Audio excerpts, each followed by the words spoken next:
नंद के कुमार कुर्बान तेरी सूरत हो तो मुगलानी हिंदुहानी हो रहूंगी मैं, हो तो मुगलानी हिंदुहानी हो रहूंगी मैं, हो तो मुगलानी हिंदुहानी हो रहूंगी मैं, हो तो मुगलानी हिंदुहानी हो रहूंगी मैं, हो तो मुगलानी हिंदुहानी हो रहूंगी मैं। ब्रिज में अद्भुत अनुभव होते हैं। भारत के एक बड़े सम्राट हुए हैं जिल्ले सुभानी, पर बड़ी फिल्में भी बनी हैं। यहां बैठे हैं उद्योग जगत के लोग जिनकी फिल्में बनाने में रुचि हो, तो मैं चरित्र सुना रहा हूं, उस पर बनाना एक फिल्म। अभी तो एक ही बनी है ठीक ठाक सी, दोनों देश परेशान है उससे। पड़ोस वाला परेशान है कि उनका सच क्यों दिखा दिया, और पड़ोस वाले के जो देश में एजेंट है वो परेशान है कि इतना सच क्यों दिखा दिया।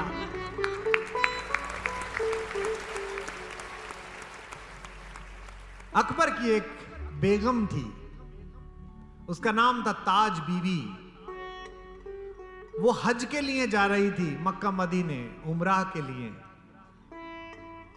तो चूंकि राजा की पत्नी थी तो थोड़ी बहुत सेना की टुकड़ी, ऊंट, हाथी, सामान भी जा रहे थे। लंबा रास्ता था, पहले ट्रेन तो थी नहीं, प्लेन तो था नहीं, ऐसे ही जाते थे। तो पहला पड़ाव मथुरा पर पड़ना था।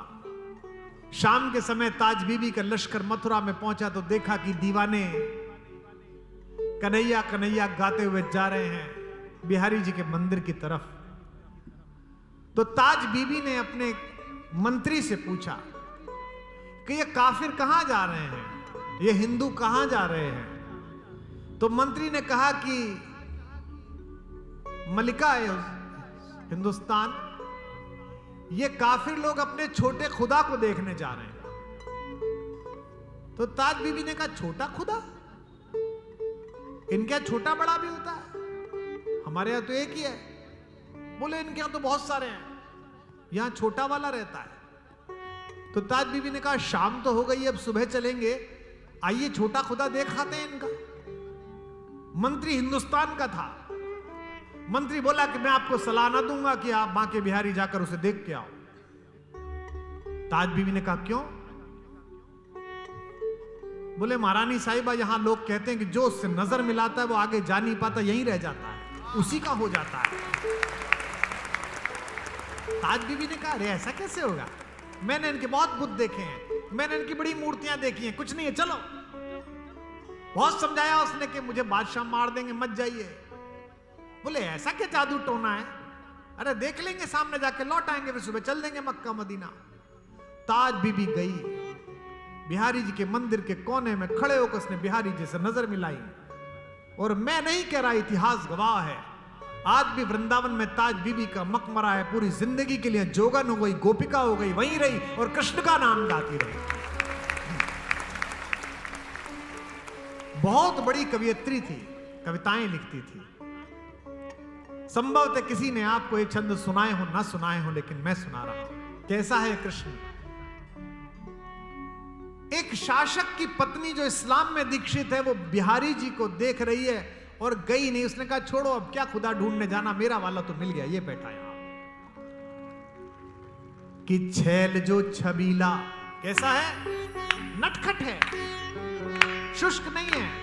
छैल जो छबीला, सब रंग में रंगीला, बड़े चित्त का अड़ीला, सब देवता से न्यारा है। चित्त का अड़ीला सब देवता से न्यारा है, चित्त का अड़ीला सब देवता से न्यारा है। मालगल सोहे, कैसा लगता है?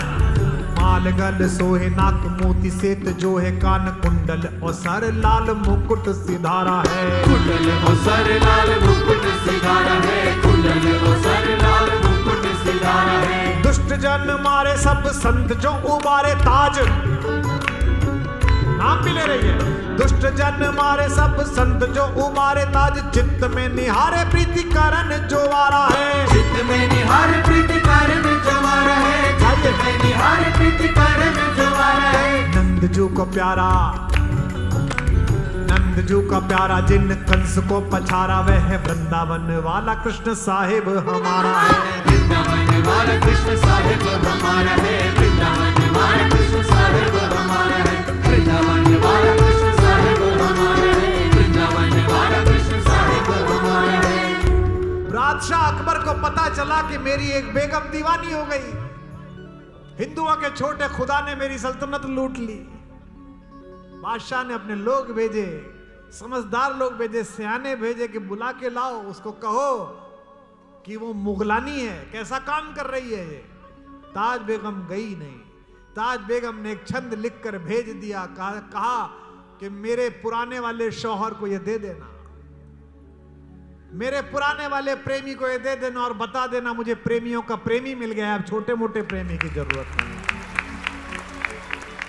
कि सुनो दिल जानी, सुनो दिल जानी मेरे दिल की कहानी, तुम दस्त ही बिकानी बदनामी भी सहूंगी मैं, दस्त ही बिकानी बदनामी भी सहूंगी मैं, दस्त ही बिकानी बदनामी भी सहूंगी मैं। रूठे कोई टूटे चाहे तख्त ताज छूटे, रूठे कोई टूटे चाहे तख्त ताज छूटे, ताज कान ही कहानी दिन रात ही कहूंगी मैं, कान ही कहानी दिन रात ही कहूंगी मैं, कान ही कहानी दिन रात ही कहूंगी मैं। देव पूजा ठानी, देव पूजा ठानी मैं नमाज हूँ भुलानी, तज कलमा कुरानी तेरे गुण नहीं कहूंगी मैं, कलमा कुरानी तेरे गुण नहीं कहूंगी मैं, कलमा कुरानी तेरे गुण नहीं कहूंगी मैं। नंद के कुमार, पीछे वालों, नंद के कुमार कुर्बान तेरी सूरत पे, पंक्ति आ रही है।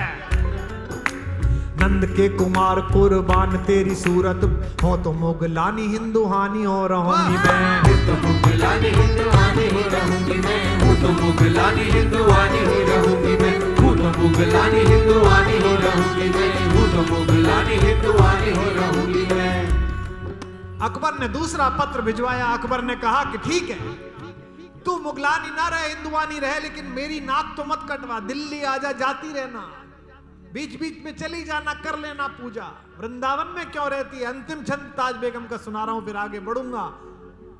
यह इस देश का, इस सनातन धर्म का चरित्र है। हमारा कन्हैया कभी यह नहीं देखता कि हिंदू आया कि मुसलमान आया। इसीलिए कहता हूं कि 3 घंटे की कितनी भी अमर अकबर एंथोनी मना लो, एक को मजार पे भेज दो, एक को गिरजाघर भेज दो, 3.5 घंटे बाद तीनों का बाप कन्हैया लाल फिल्म में भी निकलता है, जीवन में भी निकलता है। अकबर ने कहा दिल्ली आजा, यहां महल मेरे चली जाना, वृंदावन क्यों जाती है, वहां क्या काम है? तो ताज बेगम ने कहा कि मैं इसकी सेवा करूंगी और इसकी प्रेमिका राधा की असिस्टेंट बनूंगी, सहायिका बनूंगी। अल्लाह बिस्मिल्लाह रहमान और रहीमी छोड़, अल्लाह बिस्मिल्लाह रहमान और रहीमी छोड़, गोपी ग्वाल बाल की मैं चर्चा चलाऊंगी, गोपी ग्वाल बाल की मैं चर्चा चलाऊंगी, गोपी ग्वाल बाल की मैं चर्चा चलाऊंगी। सूथना उतार घाघरा घुमावदार पहन, फड़िया को फार शीश चुनरी चढ़ाऊंगी, फड़िया को फार शीश चुनरी चढ़ाऊंगी, फड़िया को फार शीश चुनरी चढ़ाऊंगी। कहते हैं ताज कान जमुना की धार, अरु वृंदावन छोड़ अब कहीं नहीं जाऊंगी, वृंदावन छोड़ अब कहीं नहीं जाऊंगी, वृंदावन छोड़ अब कहीं नहीं जाऊंगी। बांधी में बनूंगी, तालियां, बांधी में बनूंगी महारानी राधा रानी जी की। तू होगा सम्राट पर मुझे रानियों की रानी मिल गई। बांधी में बनूंगी महारानी राधा रानी जी की, तुर्कनी बहाए नाम गोपिका कहाऊंगी, तुर्कनी बहाए नाम गोपिका कहाऊंगी, तुर्कनी बहाए नाम गोपिका कहाऊंगी, तुर्कनी बहाए नाम गोपिका कहाऊंगी, तुर्कनी बहाए नाम गोपिका बंसी वारे की। कृष्ण प्रेम के मनोविज्ञान के सबसे बड़े पंडित हैं। वे मनुष्य के मन को सबसे अच्छा समझते हैं। छोटे हैं, अभी 12 साल के हैं और खेल रहे हैं वृंदावन में, गोकुल में। बरसाने से कुछ लड़कियां खेलने के लिए आई हैं। उनमें पहली बार एक गोरे रंग की अत्यंत मनोहर किशोरी जी के दर्शन उन्हें हुए हैं। हमारे यहां लोग कहते हैं ना, love at the first sight. जगत के नियंता ने अपनी आद्या शक्ति को, चेतना को दोबारा देखा है। जानकी जी पुनः प्रकट हुई है इस बार किशोरी जी के रूप में। हमारा जन्मांध कवि सूर इस प्रेम को देख रहा है अंतर की आंखों से। जितने नए बच्चे सुनने के लिए आए हो, जो युवा सुनने आए हो, वे अपने अपने श्याम से सीख सकते हैं कि अपरिचित प्रेम से परिचय कैसे करना है। पहली बार राधा दिखी हैं, खेलने आई हैं। कहां आई हैं? गोकुल में। किस जगह? जहां नंद जी की पौड़ी है, बहुत बच्चे खेल रहे हैं। कृष्ण ने देखा कि वो आ गई, जिसके प्रेम में अब जीवन चलने वाला है। पूछते हैं कृष्ण, बूझत श्याम कौन तू गोरी। पूछते हैं कि तू कौन है, कितना आनंद लेना। बूझत श्याम कौन तू गोरी, कहां रहत काकी तू बेटी। कहां रहती है, किसकी बेटी है? देखी नाहि कबहू ब्रज खोरी। कभी देखी नहीं इधर तू, कभी तुझे देखा नहीं, किसकी बेटी है? राधा भी बहुत एटीट्यूड में है, सुंदर है। सौंदर्य को अपना एक अलग स्वाभिमान होता है, मान होता है, माननीय है। कहां रहत काकी तू बेटी, देखी नाहि कबहू ब्रज खोरी। पूजत श्याम कौन तू गोरी, पूजत श्याम कौन तू गोरी। राधा एक व्यंग मारती हैं, कहती है क्यों आते हैं हम यहां खेलने? काहे को हम ब्रज तनियावत, खेलत रहत आपनी पौरी। अपने घर खेलते रहते हैं, और क्या सुनत रहत कानन नंद लाला, करत रहत माखन दधि चोरी। पूजत श्याम कौन तू गोरी, पूजत श्याम कौन तू गोरी। कहते हैं कि राधा कहती है हम क्यों आते, कब आते हैं हम, हमें बस किसी ने बताया। कृष्ण से ही कह रही हैं कि एक नंद का लड़का है, बहुत चोर है, सबका सामान चुराता है। अब ये तो अपमान की बात है कि पहली मुलाकात में ही आपको चोर कह दिया जाए, लेकिन जो प्रेम में यहां लोग बैठे हो वो निराश ना हो। कृष्ण भी निराश नहीं होते। अगली पंक्ति में वो बात कहते हैं कि राधा भी सरेंडर कर देती हैं। तुमरो कहा चोरी हम लइए, तुम्हारा क्या चुराया है? खेलन चलो संग मिली जोरी, आओ साथ खेलने चलते हैं। सूरदास प्रभु रसिक शिरोमणि, बातन भुरई राधिका भोरी। सूरदास कहते हैं कि बातों में फिरा लिया है। और अगर मैं यहां राधा पर बोल रहा हूं तो इसलिए क्योंकि श्याम की व्याख्या बिना राधा के अधूरी।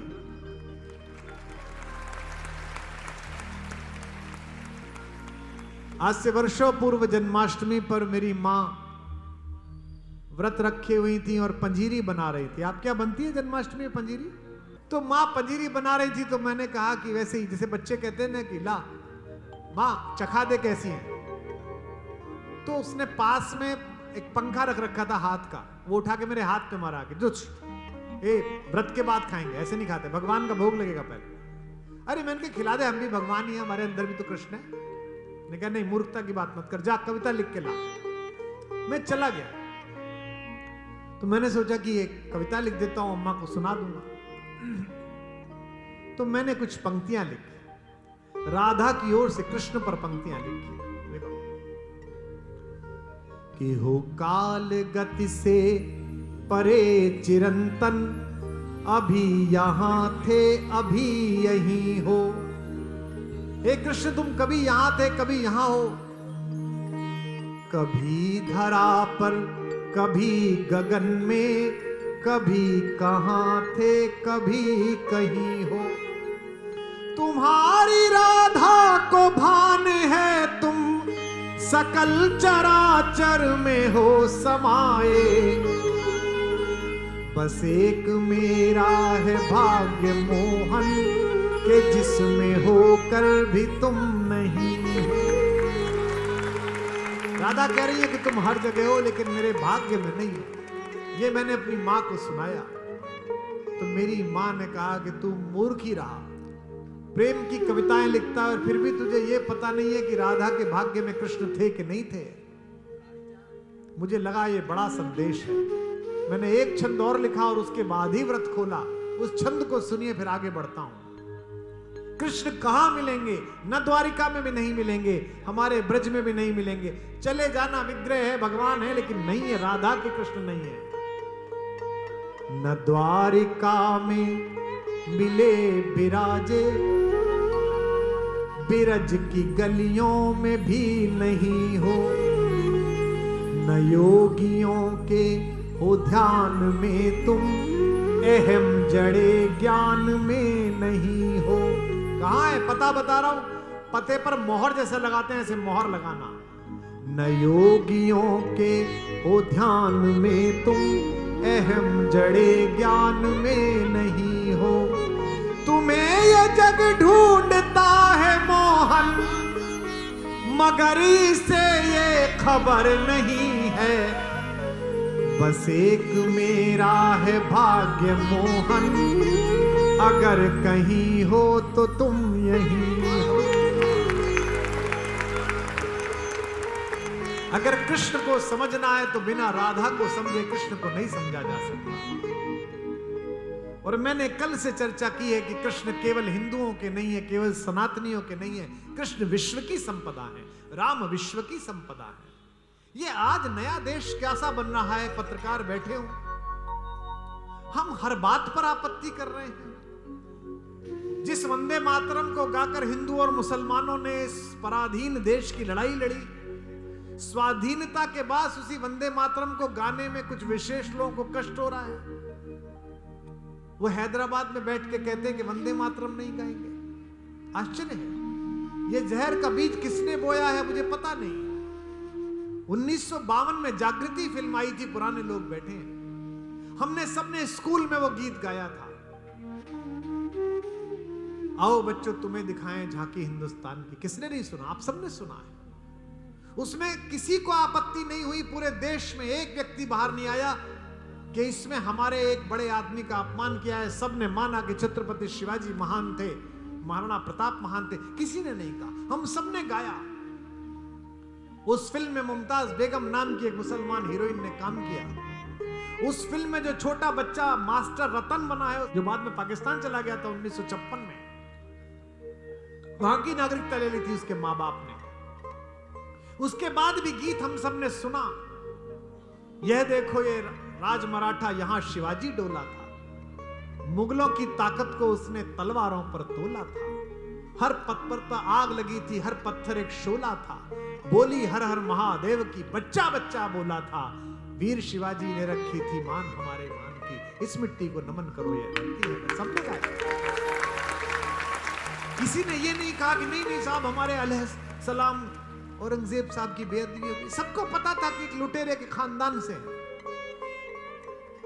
अकबर के खिलाफ, अकबर के अत्याचार के खिलाफ, वर्चस्ववाद के खिलाफ एक शेर की दहाड़, एक सिंह की दहाड़ जो राजपुताना में उठी थी, उस पर कवि ने कहा था, यह देखो ये राजपुताना नाज इसे तलवारों पर, इसने सारा जीवन ढाला बरछी ढाल कृपाणों पर। यह प्रताप का वतन पला है आजादी के नारों पर। कूद पड़ी थी यहाँ हजारों पद्मिनियां अंगारों पर, यहाँ लगाई बहनों ने भी बाजी अपनी जान की। इस मिट्टी को नमन करो ये मिट्टी है बलिदान। किसी को आपत्ति नहीं थी। ये विमर्श अभी क्यों पैदा हुआ 75 साल होने पे कि अकबर महान था या महाराणा प्रताप महान था? क्योंकि लोगों की वोट की राजनीति से संतुष्ट होती है। लेकिन इसी तुष्टीकरण के चक्कर में तुम भारतीय राजनीति में अप्रासंगिक हुए हो। ऐसी मूर्खताएं करके तुम हाशिए पर पहुंचे हो। देश के सुप्रीम कोर्ट में 200 करोड़ हिंदुओं की आस्था के प्रतीक राम को काल्पनिक बताकर ही तुम्हारा दल काल्पनिक हुआ है।